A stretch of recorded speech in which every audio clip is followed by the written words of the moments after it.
জয় গুরু বন্দে পুরুষোত্তমম। একজন দাদা শ্রী শ্রী ঠাকুরকে বলছে, বলুন তো এ আমার কি হলো? সাহেব আসুক মুসলমান আসুক সবাইকে ভালো লাগে, কিন্তু বাঙালি খরিদ্দার দেখলেই যেন আমার গা জ্বালা করে। শ্রী শ্রী ঠাকুর বললেন, গা জ্বালা করে তো ভালো নয়, ওতে আমার ক্ষতিগ্রস্ত হই, ওকে সুন্দর করে নিতে হবে। দেখেন, বাঙালির মতো এমন জান আপনি আর পাবেন না। গলদ ঢুকেছে দুটো জায়গায়, তাই যদি ঠিক করতে পারেন তবে হয়। প্রথম দোষ হচ্ছে পূর্ববর্তীকে মানে না, এমন লোককে আমরা গুরু বলে মানি। তাই বৈষ্ণব শাস্ত্রে সৌর, শৈব, গণপত্য, মিশনের মঠ, অমুক আশ্রম, তমুক সংঘ ইত্যাদি কত দলের আবির্ভাব হয়েছে, যারা কিনা এক সূত্রে সঙ্গত নয়। সত্যিকারের গুরু যিনি, তার মধ্যে পূর্ববর্তী প্রত্যেককেই বের করা যাবে। এ একেবারে মানচিত্র দেখার মতো।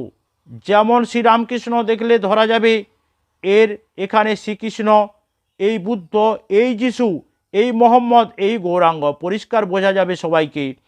তার মধ্যে সবারই দেখা মিলবে। এই না হলে তিনি গুরু হবার উপযুক্ত নন। যুগ পুরুষোত্তমকে কেন্দ্র করে সমন্বয় সংগতি অক্ষুণ্ণ রাখতে পারলে হাজার মতের লোক থাকলেও কিছু এসে যাবে না। আমাদের দেশে শ্রীকৃষ্ণ বা তজ্জাতীয় মহাপুরুষকে না মেনে অস্বীকার বা অপমান করলে মানুষ গুরুর আসনে বসতে পারে। এর চেয়ে দুরবস্থা আর কী হতে পারে? তারপর অনুলোম অসবর্ণ বিবাহ স্থগিতির একটা মস্ত দোষ রয়েছে। অনুলোম বিয়ে ছাড়া বর্ণগুলোর মধ্যে মিল আনা দুরূহ, আর প্রতিলোম যেন তেন প্রকারে বন্ধ করা চায়।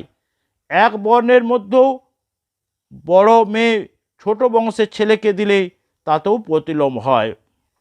নিচু বংশ হয়েও একজন স্ববংশজ হতে পারে, আবার উঁচু বংশের হয়ে একজন অসৎ বংশ হতে পারে। প্রধান দোষ হলো তারা কাউকে শ্রদ্ধা করতে পারে না। একটু খেয়াল করলে এইসব সংস্কার বোঝা যায়। তাই মেয়ের বিয়ে দিতে গেলেই দেখতে হবে ছেলে উঁচু স্ববংশজ কিনা। এ না হলেই সর্বনাশ। প্রতিলোম এমন জিনিস যে যদি কারোর সঙ্গে একটা দেশের হোক বা পরিবারের হোক শত্রুতা থাকে, এই প্রতিশোধ নিতে গেলে তার ঘরে প্রতিলোম বিবাহ ঢুকিয়ে দিতে হয়।